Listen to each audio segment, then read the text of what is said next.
नमस्कार दोस्तों, पैसा मशीन पर आपका स्वागत है। आज जो हम सबसे इंटरेस्टिंग क्लास लेकर आए हैं, जिसका आप सभी को बहुत इंतजार था।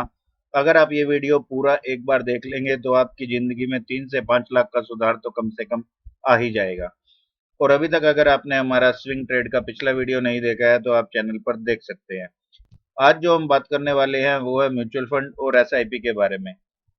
मैंने आप लोगों को कहा था ना कि हम म्यूचुअल फंड के बारे में चर्चा करने वाले हैं, और जितना भी आपके मन में सवाल रहेंगे, वादा करता हूँ एक एक सवाल का जवाब आपको पूरे तरीके से मिलेगा।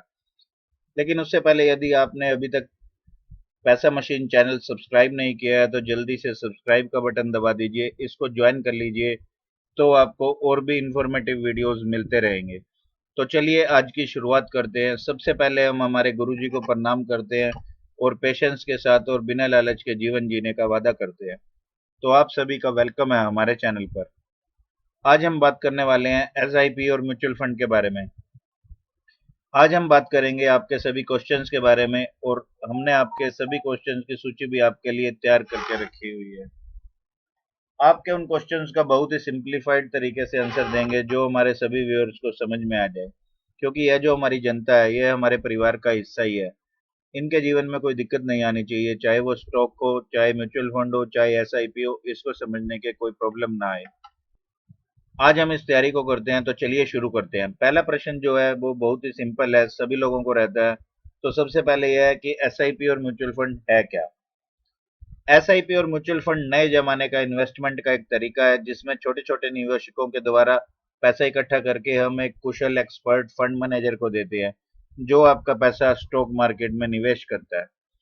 कुछ इन्वेस्टर्स एसआईपी और म्यूचुअल फंड में कंफ्यूज हो जाते हैं कि एसआईपी और म्यूचुअल फंड अलग अलग इंस्ट्रूमेंट है, क्योंकि म्यूचुअल फंड एक इन्वेस्टमेंट का प्रोसेस है और एसआईपी उस म्यूचुअल फंड में इन्वेस्टमेंट करने का तरीका है, जिसको हम बोलते हैं सिस्टमैटिक इन्वेस्टमेंट प्लान।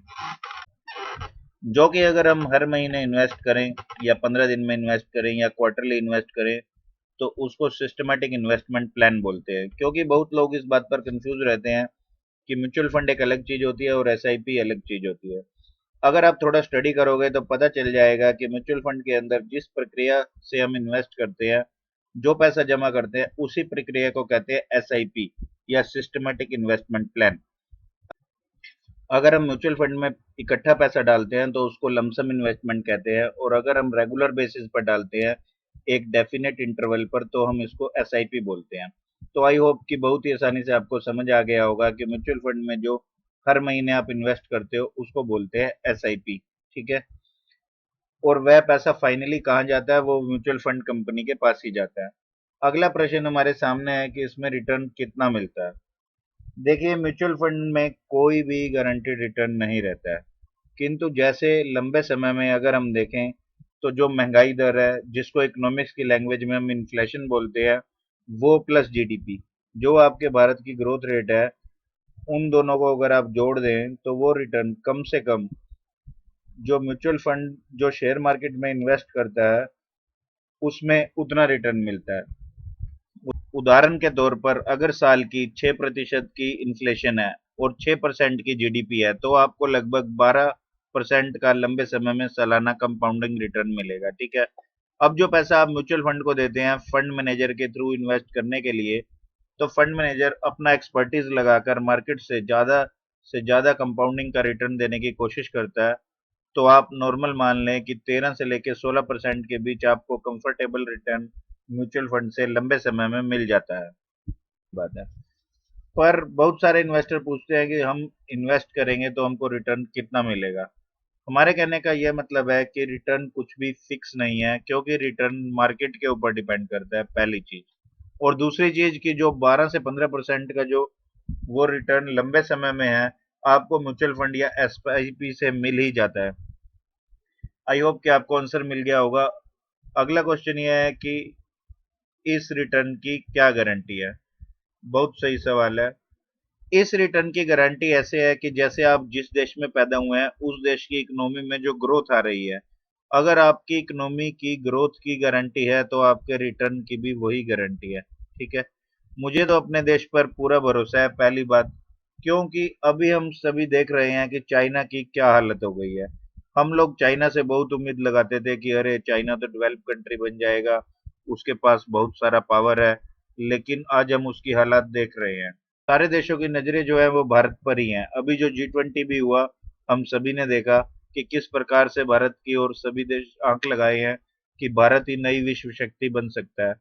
तो मुझे लगता है कि ये प्रश्न ही गलत है कि गारंटी क्या है, मतलब रिटर्न तो मिलना ही है बिल्कुल। आपकी अगर इंडिया की इकोनॉमी में ग्रोथ आ रही है और आप उस इकोनॉमी में इन्वेस्ट करके आप उसका पार्ट बन रहे हैं, तो डेफिनेटली जो ग्रोथ है वो प्लस इन्फ्लेशन है। क्योंकि जिस कंपनी में हम इन्वेस्ट करते हैं वो महंगाई दर से ज्यादा रिटर्न देती है, तभी उनका प्रॉफिट बनता है। तो इसलिए आप जो रिटर्न आएगा वो 12 से 15%, 16%, 17% के बीच में कंफर्टेबल आ जाएगा। और इसको हम ऐसा कह सकते हैं कि अपने इन्वेस्टर से कि ये लॉन्ग टर्म का रिटर्न होगा, कम से कम 5 साल से ऊपर। क्योंकि कई दर्शक इसको गलत ले लेंगे कि बस आज इन्वेस्ट किया और कल ही 16% का रिटर्न मिलने लगेगा। नहीं, ऐसा बिल्कुल भी नहीं है। मैं ये कहना चाहूंगा कि म्यूचुअल फंड का रिटर्न और एफडी का इन्वेस्टमेंट दोनों में आपको थोड़ा समझना पड़ेगा। एफडी का ग्राफ आपको सीधा जाएगा, पर म्यूचुअल फंड का ग्राफ आपका फ्लेक्सिबल वोलेटाइल होता हुआ जाएगा। मतलब हम ये समझाना चाहते हैं कि आपने एफडी करवाई है तो जो भी अमाउंट आपको पहले से बता दिया जाता है कि इतना मिलना है, वो उतने तक ही जाएगा। लेकिन म्यूचुअल फंड में कुछ इस प्रकार से जाता है और उसको कोई भरोसा नहीं है, कोई पक्का कमिटमेंट नहीं है। एफडी में आपने ऊपर की अर्निंग लिमिट आपने फिक्स कर दिया है कि इतने साल तक आपको इतना रिटर्न मिलेगा। ये पहले से हमको बैंक लिख कर देता है टोटल कितना मिलना है, ठीक है। लेकिन म्यूचुअल फंड के अंदर गारंटी तो नहीं है, लेकिन हम ऐसा कह सकते हैं कि एक ग्रोथ के बाद अच्छा रिटर्न यहाँ पर हम एक्सपेक्ट कर सकते हैं। अगला क्वेश्चन बहुत सारे दर्शक पूछते हैं कि एंट्री करने के लिए कितना पैसा लगाना होगा। देखो, इसमें एंट्री करने के लिए एंट्री लेवल की तो कोई टेंशन नहीं है। आप सिर्फ 100 रुपए से निवेश स्टार्ट कर सकते हैं। लेकिन 100 रुपए से आप केवल टेस्ट ही करेंगे कि ये कैसे काम करता है। क्योंकि म्यूचुअल फंड का पास्ट ट्रैक रिकॉर्ड ठीक है, हर चीज ऑन पेपर है, कोई भी चीज ब्लैक एंड व्हाइट नहीं है, सारी इंफॉर्मेशन अवेलेबल है। इसलिए इसमें पैसा जो भी लगाना है, आपने अपने फ्यूचर प्लानिंग के गोल के हिसाब से लगाना है। कहने का मतलब यह है कि पहले टेस्ट कर लो, थोड़ा रिटर्न देख लो, उसके बाद इसके अंदर पैसा डर कर नहीं लगाना है, डर डर कर नहीं लगाना है।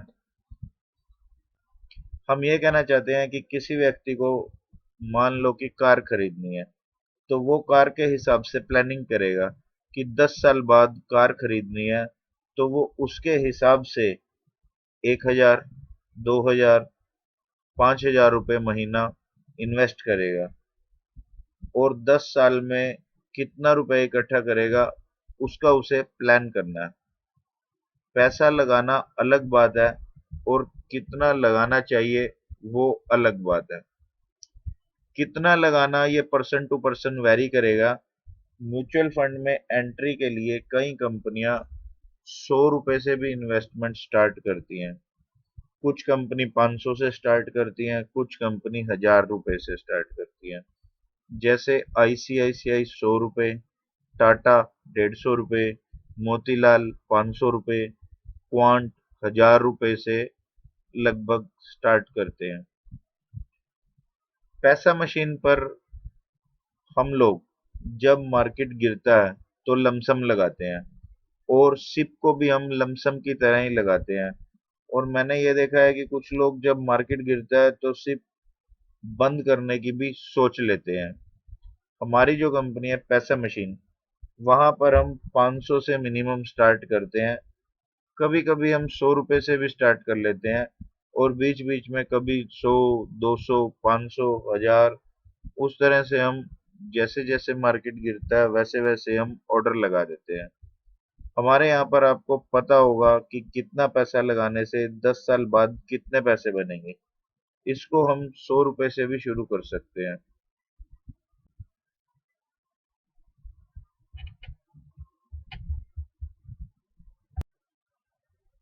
हमारे हिसाब से थोड़ा सा डिसेंट अमाउंट, जैसे कि 500 रुपये डालोगे तो थोड़ा अच्छा रिटर्न दिखेगा, इसलिए ताकि आपको ग्रोथ दिखे।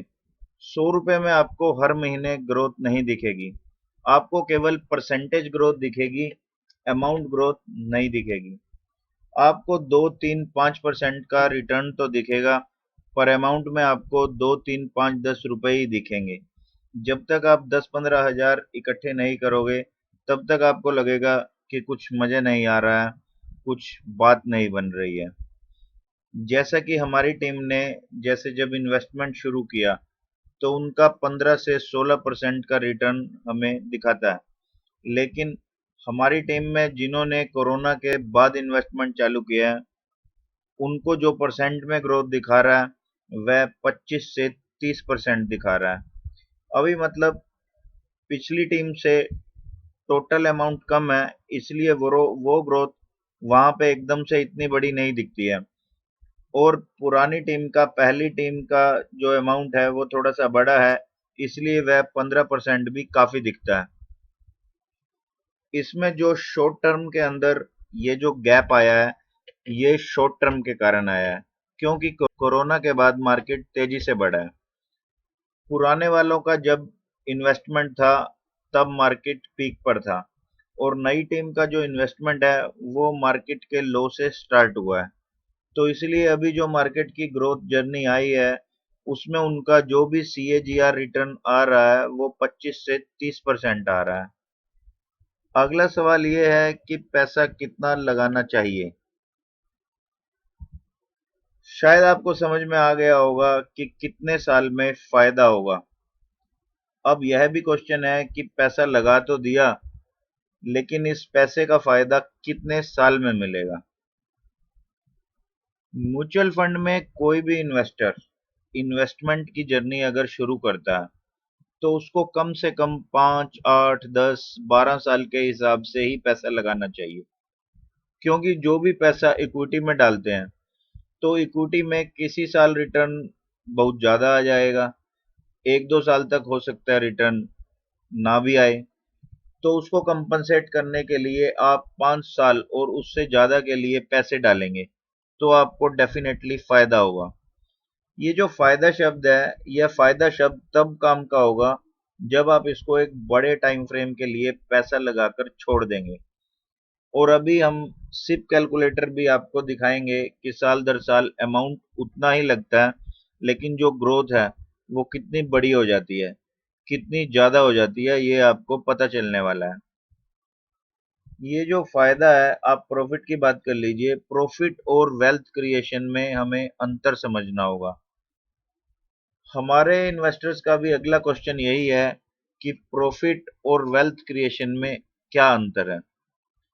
अगर किसी ने SIP अभी लगाई है और मार्केट यहां से चल दिया, तो उसको फायदा दिखेगा, ठीक है। लॉन्ग टर्म में यही फायदा आपका वेल्थ क्रिएशन बन जाता है। वेल्थ क्रिएशन आपकी 12 से 16% रिटर्न पर ही होगी, क्योंकि अगर मार्केट यहां से तेज चला गया, तो वो धीरे धीरे रेस्ट करने लगेगा, कंसोलिडेशन फेज जिसको हम बोलते हैं। क्योंकि कोई सी भी कंपनी की ग्रोथ 16-17% से अगले 10 साल तक कंसिस्टेंट नहीं रह सकती। तो लॉन्ग टर्म में जो फायदा है, उस फायदे को आपको वेल्थ की तरफ उसको मूव करना पड़ेगा। मतलब हम ये समझाना चाह रहे हैं कि बहुत सारे लोग शॉर्ट टर्म में प्रॉफिट गेन करने की बात सोचते हैं, उनको हम वेल्थ क्रिएट करना नहीं बोलते। तो हम वेल्थ क्रिएशन की बात करें, वो मतलब क्या होता है कि बहुत सारे लोग ये सोचते हैं कि बस मैं अभी पैसा लगा दूं, 1-2 महीने में जो प्रॉफिट हो चुका है उसको निकाल लूं। जैसे हमारे मन में भी शुरू शुरू में आता था कि जब हमारी SIP शुरू हुई थी, बड़ी SIP है तो उसमें हमें एक साथ ज्यादा फायदा दिखता था, मतलब 10-15% का ग्रोथ एक बड़े अमाउंट पे बहुत बड़ा ग्रोथ दिखता है। तो हमें लगता था कि यार इसको निकाल लेते हैं, एक बार के लिए ऐसा लगता है, लेकिन कभी भी ऐसी गलती नहीं करनी है। कम से कम 5-6 साल, 7 साल रखो, तो वेल्थ बनेगी, और वो ही आपको असली फायदा पहुंचाएगी। अगले प्रश्न की ओर बढ़ते हैं। अगला प्रश्न है कि क्या इसमें पैसा डूब सकता है या डूब जाएगा? क्योंकि कई सारे इन्वेस्टर्स के मन में प्रश्न है कि हम पैसा लगा रहे हैं और वह स्टॉक मार्केट में ही जाएगा। म्यूचुअल फंड का मतलब भी वो ही है, तो फिर क्या पैसा डूब सकता है? बिल्कुल नहीं, पैसा नहीं डूब सकता है। पैसा आपका कम ज्यादा होगा, जिसको हम मार्केट की वोलेटिलिटी बोलते हैं। और जो मार्केट की वोलेटिलिटी है, वही एक सच्चे इन्वेस्टर की सबसे अच्छी मित्र है, क्योंकि वोलेटिलिटी से ही आपका मार्केट की जर्नी में पैसा बनेगा। क्योंकि म्यूचुअल फंड में पैसा इसलिए नहीं डूबता है क्योंकि म्यूचुअल फंड का फंड मैनेजर जिस प्रोसेस से पैसा डालते हैं अलग अलग कंपनीज में, वो उन कंपनीज में पैसा छोटे छोटे अमाउंट में डालते हैं। तो अगर आपका किसी भी कंपनी में कोई डिफॉल्ट हो भी जाता है या कुछ भी होता है, तो नुकसान का परसेंट बहुत ही कम रहेगा। और दूसरा, पैसे का इनफ्लो रेगुलर रहता है। तो म्यूचुअल फंड में पैसा नहीं डूब सकता है, वोलेटाइल रहेगा, ऊपर नीचे होगा, कम ज्यादा होता रहेगा। आप म्यूचुअल फंड का अभी तक का इतिहास उठा लीजिए, किसी भी म्यूचुअल फंड ने किसी भी इन्वेस्टर का पैसा अभी तक पूरी तरह से नहीं डुबाया है। मतलब जब हम पैसा लगाने की शुरुआत करते हैं तो ए से बी तक जाएंगे, फिर नीचे जाकर हम नीचे से ऊपर जा सकते हैं। मतलब सीधी सी बात है, हायर हाई हायर लो बनाते हुए मार्केट ऊपर ही जाएगा। और निफ्टी का इतिहास उठाकर देख लीजिए, बैंक निफ्टी का इतिहास उठाकर देख लीजिए, जहां से वो शुरू हुआ था आज कहां पर है। मतलब सीधी सी बात है, चार्ट उठाकर देख लीजिए, वो नीचे से ऊपर ही जा रहा है। हम यही समझाना चाहते हैं, जैसे जो आज का हाई है वो कल का लो बन सकता है, सिंपल है। इसलिए आपको हमेशा नए हाई के लिए तैयार रहना है। पैसे में वोलेटिलिटी आएगी पर डूबेगा नहीं। तो यहां पर पैसा डूबता नहीं है, लेकिन ऊपर नीचे होता रहता है। उससे डरने की जरूरत नहीं है। आपको जितना डिप में मिलता है, मतलब यहां पर जितना नीचे बाजार जाएगा, आप अपना निवेश उतना बढ़ा सकते हैं। अगला सवाल यह है कि क्या हम बीच में पैसा निकाल सकते हैं, या यहीं पर एक और क्वेश्चन हम ऐड कर सकते हैं कि हमारे पास अगर ज्यादा पैसे आते हैं तो क्या हम और पैसे भी डाल सकते हैं? जी बिल्कुल डाल सकते हैं। हम म्यूचुअल फंड में बीच में पैसा निकाल सकते हैं। आपका जिस दिन पैसा इन्वेस्ट हुआ, अगर आपका investment tax saver mutual fund में नहीं है या किसी भी लॉक इन वाले म्यूचुअल फंड में नहीं है, तो आप बीच में कभी भी पैसा निकाल सकते हैं। 1 साल के पहले केवल जो आपका फंड का वैल्यू है, उसका 1% आप एग्जिट लोड देकर उस पैसे को आप निकाल सकते हैं। और 1 साल के बाद वो एग्जिट लोड भी नहीं लगेगा। तो ये अलग अलग कंपनी की अलग अलग पॉलिसीज हैं। क्योंकि पैसे निकाल सकते हैं, तो ये एक क्वेश्चन का सिंपल सा आंसर हो गया। लेकिन मैं इन्वेस्टर्स को, अपने निवेशकों को केवल इतना ही बताना चाहूंगा कि म्यूचुअल फंड इतना ट्रांसपेरेंट है कि इसी के कारण इसमें निवेशक पैसा नहीं बना पाते हैं।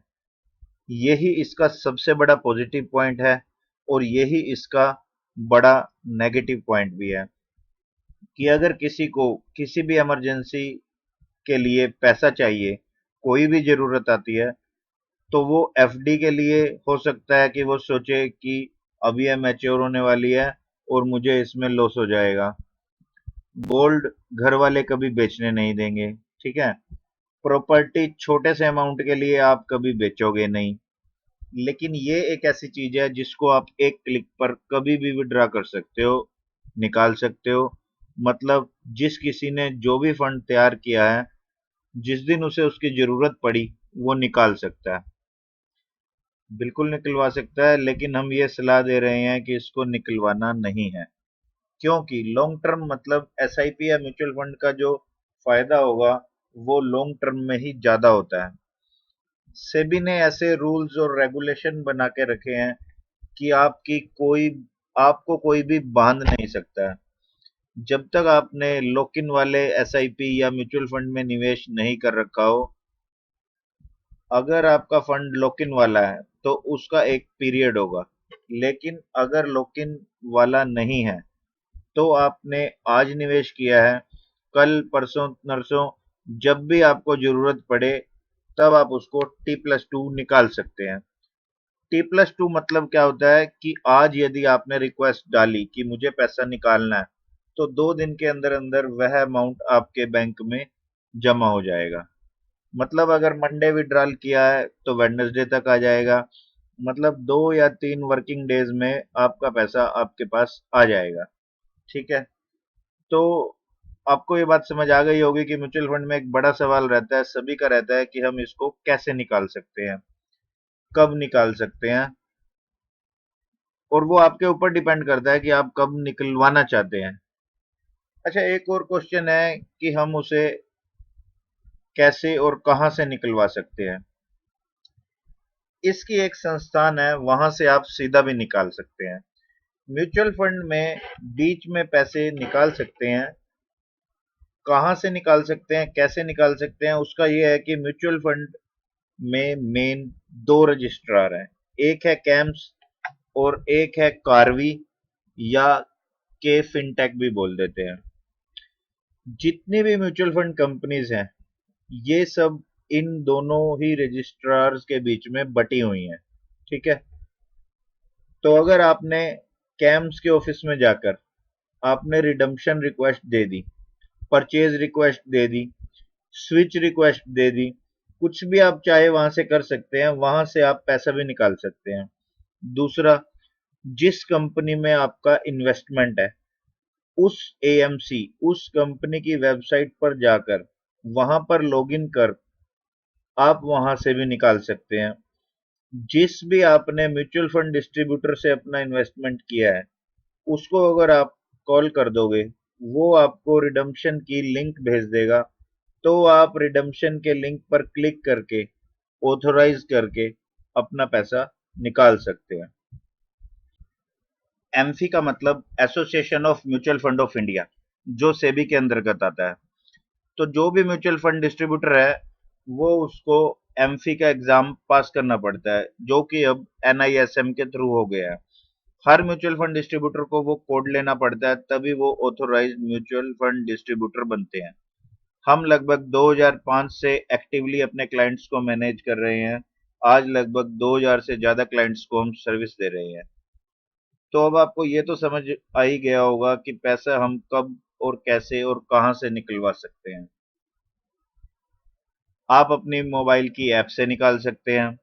2 संस्थाएं हैं, कैम्स और के फिनटेक। उनके ऑफिस, उनकी वेबसाइट पर जाकर आप आवेदन दे सकते हैं, या फिर जिस भी म्यूचुअल फंड कंपनी के थ्रू आपने करवाया है, उसकी वेबसाइट पर जाकर भी आप खुद निकाल सकते हैं, या फिर आप अपने म्यूचुअल फंड डिस्ट्रीब्यूटर को फोन करके भी पैसा निकाल सकते हैं। अगला प्रश्न है कि अगर किस्त नहीं भर पाए तो क्या होगा। क्योंकि म्यूचुअल फंड की जो एसआईपी होती है, मोस्टली जब आप मंथली करवाते हैं तो आपको लॉन्ग टर्म में अच्छा फायदा होता है। अब कई इन्वेस्टर्स का ये प्रश्न आता है कि सर, मान लीजिए मैंने 1000 रुपये महीने की एक एसआईपी करवाई। मैं एक स्टूडेंट हूँ, मैं अपनी पॉकेट मनी से एसआईपी करवा रहा था। अब क्या होगा अगर किसी महीने पॉकेट मनी ज्यादा खर्च हो गई या पॉकेट मनी नहीं मिली, तो यह 1000 रुपये मैं दे नहीं पाया, तो उस महीने मेरा क्या होगा। कोई पेनल्टी लगेगी, क्या होगा। म्यूचुअल फंड इंडस्ट्री की तरफ से या जिसके थ्रू आपने करवाया है, उसकी तरफ से आपको कोई भी पेनल्टी नहीं लगेगी, क्योंकि जो आपकी सिप है वो वन टाइम मैंडेट, ओटीएम जिसको हम बोलते हैं, उसके द्वारा रजिस्टर्ड की गई है। ठीक है। तो उससे क्या होता है कि ये bank as a cheque bouncing की तरह ट्रीट करेगी, और अलग अलग बैंक के जो चेक बाउंसिंग चार्जेस हैं, तो बैंक उसे चेक बाउंसिंग चार्जेस लगाएगी, आपको भी चार्ज करेगी, और no doubt mutual fund industry को भी चार्ज करेगी। जैसे चेक बाउंस होता है, हम उसी की बात कर रहे हैं। जैसे म्यूचुअल फंड इंडस्ट्री ने ओटीएम बैंक को भेजा, वन टाइम मैंडेट बोलते हैं जिसको हम, तो वन टाइम मैंडेट के थ्रू अब आपके बैंक अकाउंट में पैसा नहीं है, तो आपका जो सिर्फ जानी थी वो बाउंस होगी।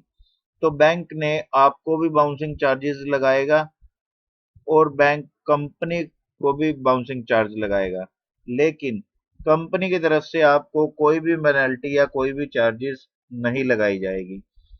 वैसे ये सब चक्कर अगर आप हमारी कंपनी पैसा मशीन से जुड़कर इन्वेस्ट कर रहे हैं, तो ये सब चक्कर आपको पड़ेगा ही नहीं। म्यूचुअल फंड कंपनी आप पर कोई चार्ज नहीं लगाती। यदि आपकी सिप ड्यू रह जाती है तो अगले सिप के पैसे अगले महीने काट लेगी जब भी पैसा आएगा। दूसरा चार्ज कौन लगाता है? जो छोटा चार्ज रहता है, क्योंकि जब भी आप सिप करवाते हैं तो आप एक ब्लैंक चेक देते हैं जो पुराना सिस्टम है। क्योंकि आजकल की एप्स में तो आप सिप शुरू करने के बाद उसको पॉज या डिलीट भी कर सकते हैं। जैसे हमने भी 20 साल पहले ब्लैंक चेक दिए थे और उसी के थ्रू ट्रांजैक्शन होता था। पर अब तो हम अपने ऐप से सिप करते हैं और 2 दिन बाद उसको डिलीट कर देते हैं। कोई चार्ज लगने की गुंजाइश ही नहीं रहती। वैसे इसमें चेक का यहाँ पर महत्व भी नहीं है। जिस प्रकार आप होम लोन लेते हैं तो आपको जो बैंक है वो आपसे एक नैच मैंडेट साइन कराती है कि हर महीने आपके अकाउंट से इतनी किस्त ऑटो डेबिट हो जाएगी। तो वो किस्त ऑटो डेबिट का जो मैंडेट रहता है, तो ये चेक से बिल्कुल डिफरेंट है। लेकिन वो बैंक जिस महीने आपकी किस्त नहीं कट पाई, तो बैंक उसको एज ए चेक बाउंसिंग मानती है कि वो पेमेंट बैंक के उस खाते से जाना था और वो नहीं गया। तो उसका चेक बाउंस का एक चार्ज जो हर महीने का अलग रहता है, तो वो चार्ज है 100, 200, 300 जो भी रहता है। चार्ज वो आपका कटेगा, लेकिन वो म्यूचुअल फंड कंपनी नहीं काटेगी, वो बैंक काटेगी। जो आपका बैंक है वो काटेगी। चलो, अब इसमें हम एक और चीज जोड़ना चाहेंगे कि किस्त अगर नहीं भर पाए हैं तो अगले महीने जो सिप जाएगी वो डबल नहीं जाएगी। तो अगले महीने उसी तारीख को आपकी सिप केवल उतने ही अमाउंट की जाएगी जो आपकी रेगुलर चल रही है। मतलब बिल्कुल सिंपल सी बात है। यदि आपने 1,000 रुपये महीने की एसआईपी करवा के रखी है और इस महीने आप 1,000 रुपये नहीं दे पाए, तो टेंशन लेने की जरूरत नहीं है। पर आपको थोड़ा टेंशन लेना तो चाहिए, क्योंकि आपकी रेगुलर शिप चल रही थी, तो वो कम क्यों हुई, ये आपको सोचना चाहिए। लेकिन यदि किसी कारणवश नहीं भी कट पाई है, तो अगले महीने 2,000 नहीं कटेंगे। हम ये कहना चाह रहे हैं कि अगले महीने जो आपके बैंक का चार्ज है बाउंस वाला, वो तो कटेगा, 100, 200, 300 जो भी होगा। लेकिन अगले महीने फिर से आपको 1,000 ही कटेंगे, वहीं से शुरू होगा जो आपका रेगुलर अमाउंट था। लेकिन कोशिश ये करना है कि उतना ही अमाउंट हम सिप बनवाएं, उतने ही अमाउंट की हम सिप बनवाएं जो हम हर महीने सेफली और कंफर्टेबली कमा सके और जमा करवा सके। ठीक है, चलो, अगला प्रश्न हमारे पास आता है कि पैसा कब और कहां से निकाल सकते हैं। ये सब तो हमने पहले बता ही दिया। दो संस्थाएं हैं, वहां से सीधा निकाल सकते हैं, कंपनी की म्यूचुअल फंड की वेबसाइट से निकाल सकते हैं और अपने एजेंट को कॉल करके भी निकलवा सकते हैं। अगला प्रश्न है कि हम प्रोग्रेस को कहां देख सकते हैं, अपनी म्यूचुअल फंड की प्रोग्रेस को, कि कितने पैसे हमने टोटल लगाए, कितने टोटल बढ़कर हो गए, अपनी सिप का क्या प्रोग्रेस है, कितना माल खरीदा है, कितना टोटल इन्वेस्ट हुआ है। तो ये सब हम कैसे देख सकते हैं, उसको कहाँ देख सकते हैं? देखो, हमने आपको एक एप्लीकेशन दिया, राइट, जिससे आप देख सकते हो कि किस फंड में आपने कितनी सिप करवाई है, आपकी सिप कब से स्टार्ट हुई, किस अमाउंट की है, एसआईपी किस फंड में जा रही है, किस डेट को कटी है और उसकी ग्रोथ क्या है। और करंट अमाउंट क्या है। इस सारी डिटेलिंग की ऐप होती है, वो हम आपको समय समय पर सजेस्ट करते रहते हैं। आपने जितना भी म्यूचुअल फंड एडिशनल परचेज किया है, जो आपकी सिप जा रही है, जो आपने लमसम किया है, सारी डिटेल आपको एक शॉट में एक ऐप पर आपको मिल जाती है। इसका सवाल ये होना चाहिए कि हम पोर्टफोलियो को कहाँ देख सकते हैं, या हम पोर्टफोलियो की प्रोग्रेस को कहाँ देख सकते हैं। जो भी आपको कंपनी कंफर्टेबल लगेगी, वहाँ अकाउंट खोलकर आप एक एप्लीकेशन आपको प्रोवाइड करवा देंगे और फिर आप उसे वहाँ पर देख सकते हैं।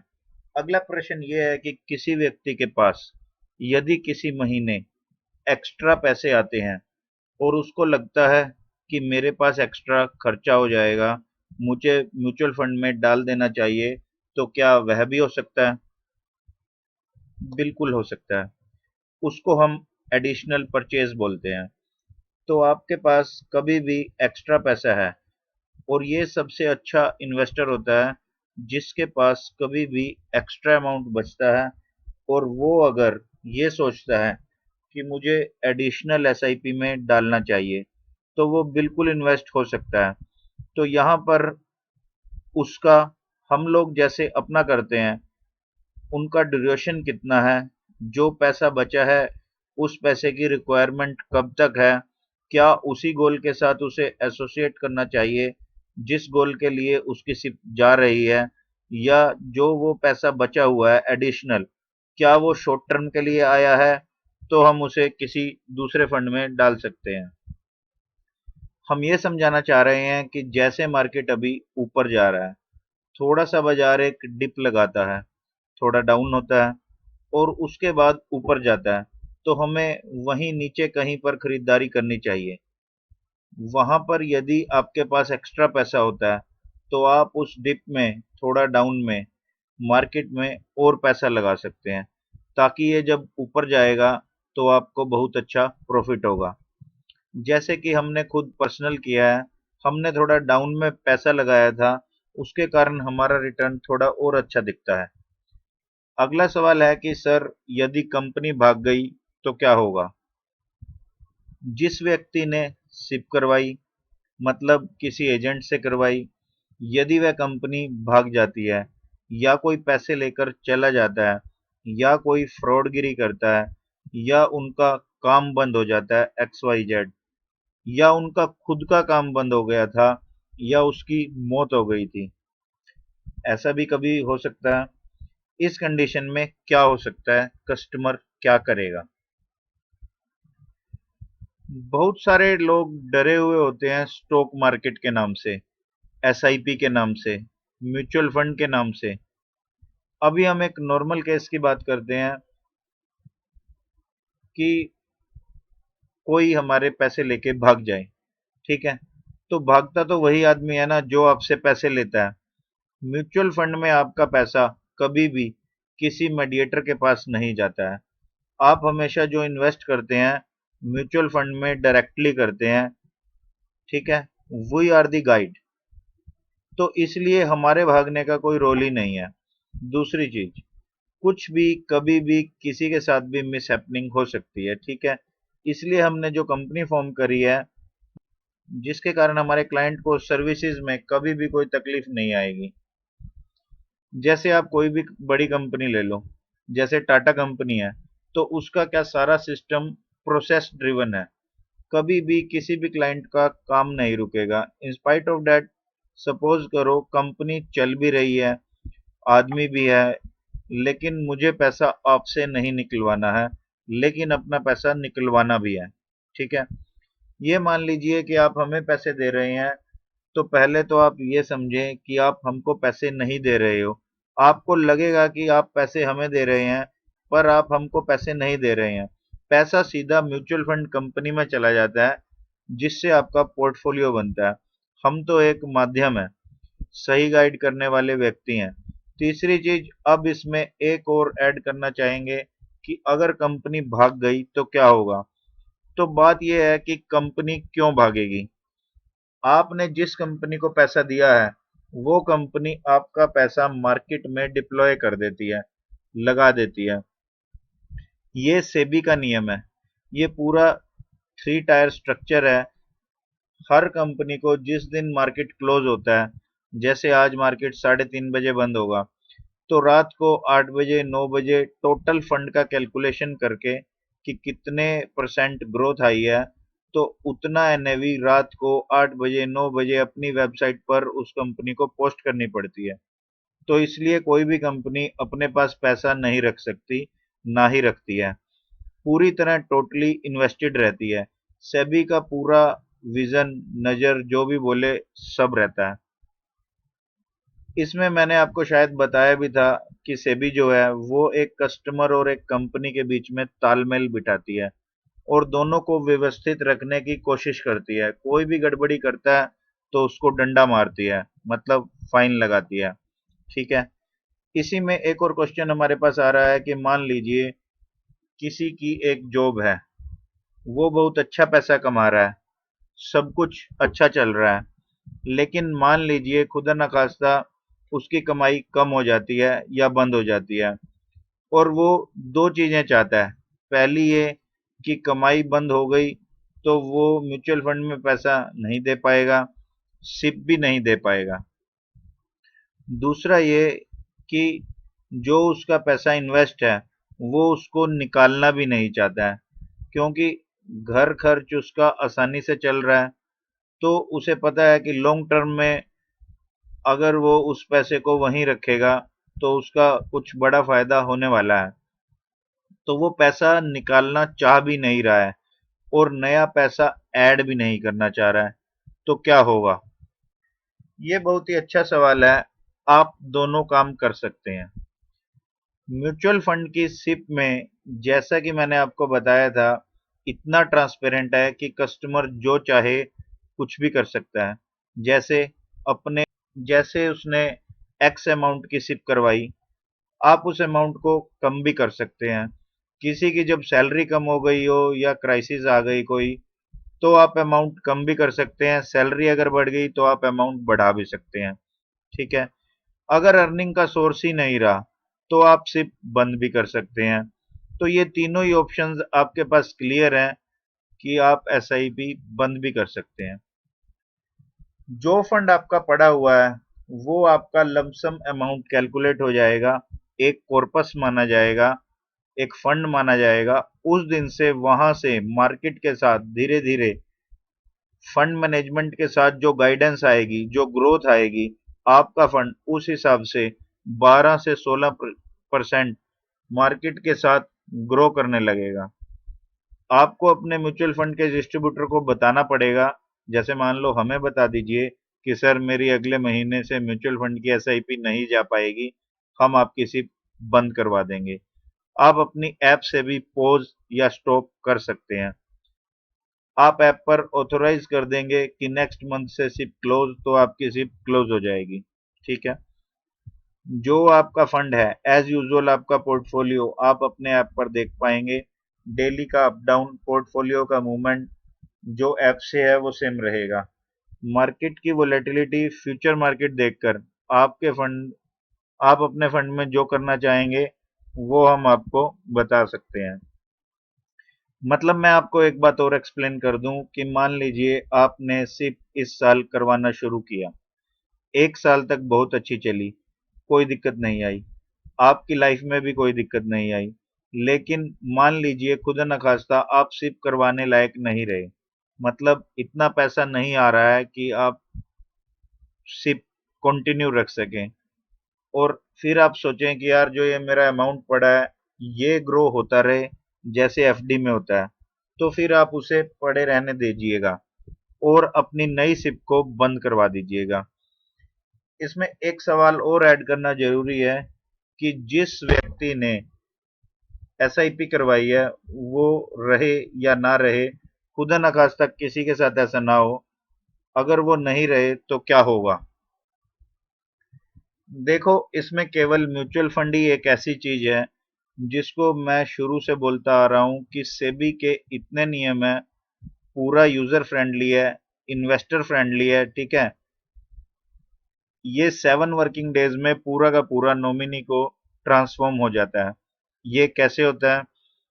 जैसे आपने मान लो कि हमसे इन्वेस्टमेंट करवाई है, तो जिनकी सिप है उनका डेथ सर्टिफिकेट लगेगा, जो नॉमिनी है उनके केवाईसी के डॉक्यूमेंट लगेंगे, जैसे कि आपको पता है आधार कार्ड, पैन कार्ड, फोटो और बैंक की डिटेल्स। तो ये जो ओनर की एसआईपी थी, वो ओनर की एसआईपी बंद होकर वो पूरा का पूरा फंड नॉमिनी के नाम पर ट्रांसफर हो जाएगा। अब नॉमिनी अगर चाहेगा तो उस फंड में एसआईपी करे या एसआईपी रोक दे या फंड विड्रॉ कर ले। मतलब सीधी सी बात है, जो व्यक्ति नहीं रहा है इस दुनिया में, उसका पैसा सीधा नॉमिनी के पास चला जाएगा। अब उस नॉमिनी को फिर आगे क्या करना है वो खुद डिसाइड करेंगे। अगला प्रश्न है कि एसआईपी कितने साल की होती है या कितने समय के लिए होना चाहिए। ये एक नॉर्मल सवाल है। एसआईपी आप लॉन्ग टर्म के लिए कभी भी कर सकते हैं। जैसा कि हमने बताया कि ट्रांसपेरेंसी है, एज यूजुअल आप जब चाहे तब कम कर सकते हैं, जब चाहे तब बढ़ा सकते हैं। सीधी सी बात है, जब चाहे तब बंद करवा तो सकते हैं, पर मेरे हिसाब से कम 5 से 7 साल तो किसी भी व्यक्ति को एसआईपी में पैसे रखने चाहिए। और उसके बाद आप 10 साल, 15 साल, 20 साल जितना ज़्यादा रखेंगे उतना ही आपको फ़ायदा होगा। एक एसआईपी कैलकुलेट करके मैं यहाँ पर आपको दिखा देता हूँ कि यदि आप महीने के 2,000 रुपये यदि आप हर महीने इन्वेस्ट करते हैं और यदि आप उसे लॉन्ग टर्म में 15% रिटर्न मानकर चलते हैं, तो देखिए 10 साल में, 20 साल में, 25 साल में, 30 साल में आपको कितना फ़ायदा होता है, ये आपके सामने है। सिर्फ 2,000 रुपये से अगर आप 35 साल एसआईपी करते रहो तो 3 करोड़ रुपया हो जाता है। और अगर आप 20 साल करते हो तो 30 लाख हो जाता है, 25 साल करते हो तो 65 लाख हो जाता है। और अभी आप ये मान के चलिए कि स्टेप अप सिप के बारे में अभी हम आपको नहीं बता रहे हैं, वो हम आपको अगले वीडियो में बताएंगे। 20 साल में देखिए, 25 साल में देखिए कितना फायदा हो रहा है, 30 साल में कितना हो रहा है, और 35 साल में ये 3 करोड़ बन रहे हैं। ये सब कुछ आपके सामने है। देखिए अमाउंट तो बढ़ नहीं रहा है, हर साल वही अमाउंट है, लेकिन क्योंकि साल बढ़ रहे हैं, आपका पैसा देखो यहाँ पर आपको करोड़पति बना रहा है। ये आपको पता भी नहीं चलेगा और आप करोड़पति बन जाएंगे। लेकिन इसके लिए भाई लोग, सिंपल सी चीज है, कंसिस्टेंसी के साथ काम करना पड़ेगा। और एसआईपी 5 और 7 साल के लिए नहीं करना चाहिए। एसआईपी टिल फर्दर नोटिस के लिए है कि जब तक आप जो करना चाहते हैं, जब तक वह रेडी ना हो जाए, आपका लक्ष्य ना आ जाए, तब तक आप एसआईपी को कंटिन्यू रखो। क्योंकि बाकी सारी चीजें चलती रहेंगी लाइफ में, इसमें 1 या 2 हजार जमा करेंगे, 5 हजार की सिप करेंगे, इससे आपकी लाइफ में कोई फर्क नहीं पड़ेगा। जैसे कि हम जिस अमाउंट की सिप करते हैं तो हमें उससे कोई फर्क भी नहीं पड़ता है और वो हमारी लाइफ से चली भी जाती है। और ऐसे अमाउंट की सिप करवाइए जिसके जाने से हर महीने उसके जाने से आपके जीवन में कोई फर्क नहीं पड़े। अभी तो ये हम आपको सिंपल एसआईपी दिखा रहे हैं, अगले वीडियो में हम आपको स्टेप अप एसआईपी दिखाएंगे। क्योंकि आज तो आपने 2,000 की सिप करवाना चाह रहे हैं, लेकिन 8 साल बाद, 10 साल बाद आप सिर्फ 2,000 का इन्वेस्टमेंट थोड़ी करोगे, आप अमाउंट अपने आप बढ़ा दोगे। अगला क्वेश्चन हमारे पास आता है कि सिप कहाँ से करवाएं और क्या और भी कोई ऑप्शन अवेलेबल है। देखो यह बहुत इंपॉर्टेंट क्वेश्चन है। बहुत सारे इन्वेस्टर हमसे पूछते हैं कि सिप कहाँ से करवाना है, और अगर हमारे अकाउंट में किसी पर्टिकुलर डेट को पैसा नहीं है या नहीं होता है आमतौर पर, तो हम क्या कर सकते हैं। जो लोग एक्सपर्ट हैं वो लोग म्यूचुअल फंड की वेबसाइट पर जाकर जिस कंपनी की एसआईपी लेनी होती है वो वहां से डायरेक्ट भी ले सकते हैं। तो वो एक तरीके से प्रोडक्ट खरीदते हैं। लेकिन अगर गोल बेस्ड एसआईपी लेनी है, आपका पर्पस किसी गोल के लिए एसआईपी लेना है, तो आपको पैसा इन्वेस्ट करना है। क्योंकि ये मेरा मानना है कि अगर मेरा पैसा है तो उसको एंजॉय भी मैं करूं। ठीक है, तो मैं हमेशा किसी अच्छे एडवाइजर से ही सिप करवाऊंगा। तो ये आपके पास दो ऑप्शन है कि आप ऑनलाइन भी एसआईपी ले सकते हैं और किसी के थ्रू भी ले सकते हैं। सीधी सी बात है कि पहला तो आजकल बहुत सारे ऑनलाइन ऑप्शन आ गए हैं, बहुत सारी ऐप आ गई हैं, आप कोई भी यूज कर सकते हैं। आजकल बहुत सारे लोग ऑनलाइन अपने आप यूज कर लेते हैं, यह बहुत अच्छी बात है। लेकिन क्या उनको नॉलेज होता है कौन सा फंड लेना है, किस फंड में कितना पैसा डालना है, क्या राइट टाइम है पैसा इन्वेस्ट करने का। जब भी आप इन्वेस्टमेंट करने के लिए रेडी हो, आप 70277713 आप इस नंबर पर व्हाट्सएप कर सकते हैं। आपकी हर तरह से सहायता करी जाएगी। आपको जिस दिन इन्वेस्टमेंट करनी चाहिए उसी दिन आपको पहले ही व्हाट्सएप मैसेज कर दिया जाएगा। हमारे पास से एसआईपी करवाने पर आपको ये फायदा है कि पैसा कब डालना है इसकी जानकारी आपको आपके व्हाट्सएप पर समय समय पर मिलती रहेगी। जैसे जैसे बाजार गिरेगा और जो जो सेक्टर गिरेगा, जैसे किसी दिन स्मॉल कैप गिरेगा, किसी दिन माइक्रो कैप गिरेगा, किसी दिन आईटी सेक्टर गिरेगा, किसी दिन मिड कैप गिरेगा, आपको उस हिसाब से किस दिन कितने पैसे लगाना है इंफॉर्मेशन मिलती रहेगी। इसके लिए हमने एक डेडिकेटेड नंबर भी जारी किया हुआ है, 7027713777। और छोटे निवेशकों के लिए हमने इसकी एक छोटी सी फीस भी रखी हुई है, मात्र 700 रुपये per year, 700 rupees per year only. पूरे साल के लिए आपसे सिर्फ 700 रुपये चार्ज किए जाएंगे। एक खास बात और है कि हम आपका डीमैट अकाउंट खुलवाने में भी आपकी मदद कर देंगे। आपके पास लमसम पैसा डालने के लिए मान लो 1000 रुपये नहीं है, तो हम आपकी एसआईपी लगवाकर 2 दिन बाद उसे स्टॉप करवा देंगे। इससे आपका पैसा इन्वेस्ट भी हो जाएगा और ज्यादा पैसे ना होने के कारण, लमसम की कंडीशन के कारण जो पैसा इन्वेस्ट नहीं हो पा रहा था वो एसआईपी के रूट से एज ए लमसम इन्वेस्ट हो जाएंगे। अगला प्रश्न है कि सर नॉलेज नहीं होती है कि कौन से फंड में कब पैसा डालना है। देखो, नॉलेज नहीं होती है, इंफॉर्मेशन होती है, सबके पास होती है। आज की तारीख में इंफॉर्मेशन इंटरनेट पर इतनी कूट कूट के भरी हुई है कि आप कहीं पर भी क्वेरी डालेंगे, गूगल सर्च करेंगे तो केवल इंफॉर्मेशन ही है। तो आप लोगों को इंफॉर्मेशन और नॉलेज में जो माइनर सा डिफरेंस होता है वो पता नहीं हो पाता है। मैं आपकी फील्ड की इंफॉर्मेशन ले सकता हूँ, लेकिन जो आपको आपकी फील्ड की नॉलेज है उसके लिए मुझे भी उतना ही टाइम देना पड़ेगा, राइट। तो वो as a past track record देखकर एज ए प्रोडक्ट तो खरीद सकते हैं, लेकिन एसआईपी का या उस फंड का वो पर्पस सोल्व नहीं हो पाएगा या नहीं, वो पक्का नहीं है उनकी लाइफ में। सर आप इसको ऐसे बोल सकते हैं कि अगर आपको जरा सा सिर दर्द हो, ठीक है, तो आप डायरेक्ट केमिस्ट के पास जाकर सेरिडोन तो खरीद सकते हैं, लेकिन अगर आपको कोई गंभीर बीमारी है तो आप बिना कंसल्टेशन के आप किसी भी केमिस्ट के पास नहीं जाएंगे। तो ये जो मैटर है ये आपके पैसे का मैटर है, और इसमें यदि छोटी सी फीस में आपको कोई कंसल्ट कर देता है जो बहुत से लोगों को ऑलरेडी कंसल्ट कर रहा है, तो आपके पैसों पर चार चांद लग जाएंगे। क्योंकि आपको कौन सा फंड खरीदना है, कौन सा सही है, कौन सा गलत है, कौन सा फंड सही चल रहा है, किस फंड की ग्रोथ सही चल रही है, और सालों से काम करने का उनका एक्सपीरियंस का फायदा भी आपको मिल जाएगा। तो अब लास्ट क्वेश्चन ये आता है कि यदि कोई एसआईपी आपसे शुरू करवाना चाहता है तो आप कैसे करवा सकता है। बिल्कुल, वो हमें 70277713 पर व्हाट्सएप कर सकते हैं। जिन लोगों की केवाईसी बनी है वो तो सीधा म्यूचुअल फंड में ऐप के माध्यम से इन्वेस्ट कर सकते हैं, सब कुछ ऑटोमेटिक है। कोई भी अपना इन्वेस्टमेंट अपने आप कर सकता है, लेकिन हम कुछ ऑनलाइन प्लेटफॉर्म सजेस्ट करते हैं, क्योंकि जब हम आपको अलग अलग कंपनीज के अलग अलग फंड सजेस्ट करेंगे तो आपको 10 ऐप यूज करनी पड़ेंगी, ना आपको ग्रोथ पता चलेगी, ना आपको आपके पोर्टफोलियो का टोटल दिखेगा। इसलिए पर्सनल टच होना बहुत जरूरी है। जब तक आपको ये नहीं पता कि आपका पैसा आपके लिए काम कर रहा है या नहीं और क्या काम कर रहा है, तब तक किसी भी इन्वेस्टमेंट का पर्पस सोल्व नहीं होता है। मतलब सीधी सी बात है, हम ये कहना चाह रहे हैं कि कोई भी ऐप के थ्रू कोई भी अपना पैसा निवेश कर सकता है, लेकिन अगर आप थोड़ा सा टाइम निकाल कर अगर हमसे समझें कि 2% का फर्क 20 साल में क्या फर्क ला सकता है, तो आप हमें व्हाट्सएप कर सकते हैं।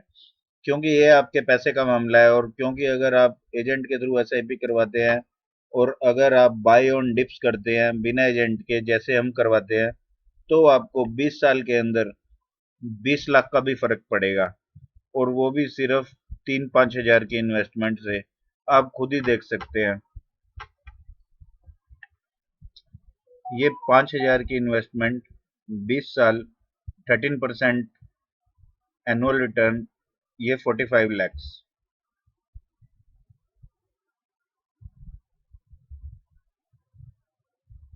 ये 5000 की investment annual return 15% 64 lakhs wealth gain, expected amount 75 lakhs.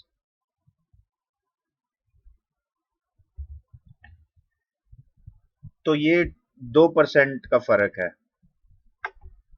5000 अगर आप एनुअल डिपॉजिट करवाते हैं तो 20 इयर्स में ये 57 लाख हो जाता है। अगर रेट ऑफ रिटर्न 13% हो और अगर 15% हो तो ये 75 लैक्स के आसपास हो जाता है। नियर अबाउट 20 लैक्स का डिफरेंस तो आपको 5000 रुपीज में ही पड़ जाएगा।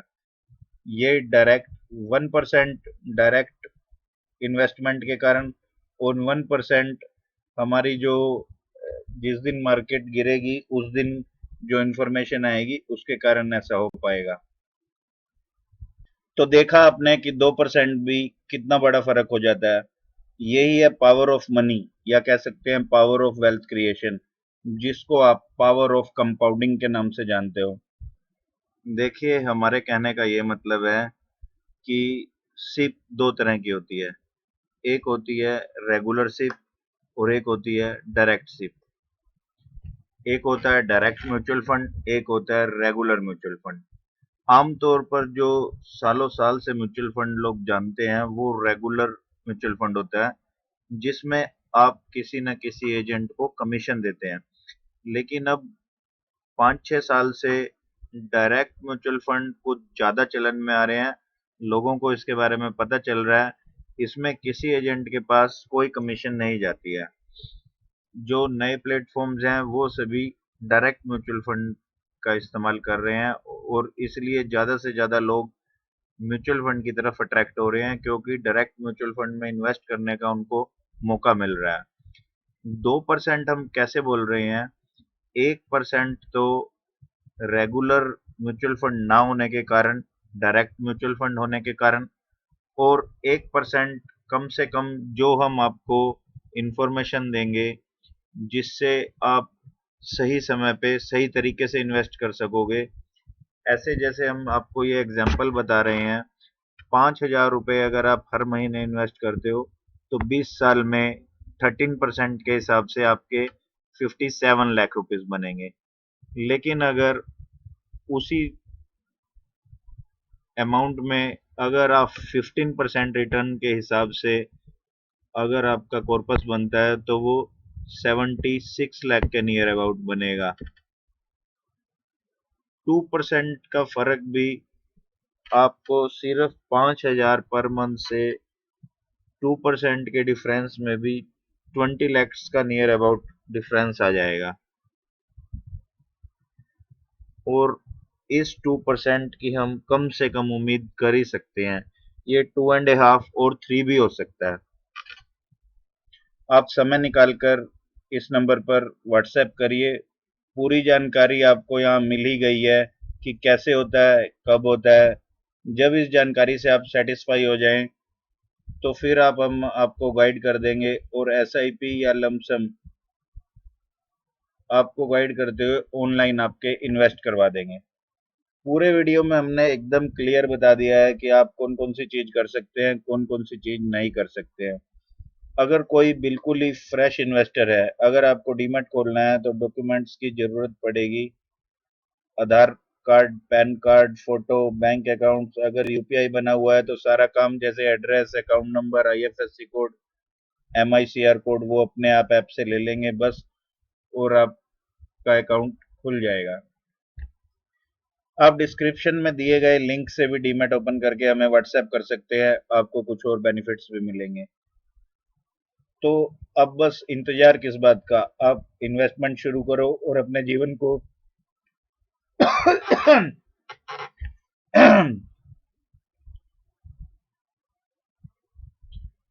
अब इंतजार किस बात का, आप बस इन्वेस्टमेंट शुरू करो और अपने जीवन को एक नया आयाम, एक नई ऊंचाई दो।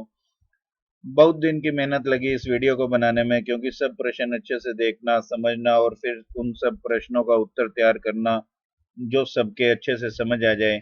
इतने वीडियो के बाद भी अगर आपको कोई कंफ्यूजन है तो कंफ्यूज मत रहिएगा, बिल्कुल क्लैरिटी के साथ काम कीजिएगा और अपनी जिंदगी को संवारने के लिए, अपनी जिंदगी को आगे बढ़ाने के लिए एक नया कदम आगे उठाइए। हमें व्हाट्सएप कीजिए। वीडियो अच्छा लगा हो तो सब्सक्राइब कीजिए और लाइक कीजिए। आशा करता हूं कि ये वीडियो आपको पसंद आया होगा। अगले वीडियो में फिर मिलते हैं किसी नई जानकारी के साथ। और सिप से संबंधित कोई भी क्वेश्चन हो तो आप कमेंट बॉक्स में कमेंट कर जरूर पूछ सकते हैं। अगले वीडियो में फिर मिलते हैं, तब तक के लिए धन्यवाद।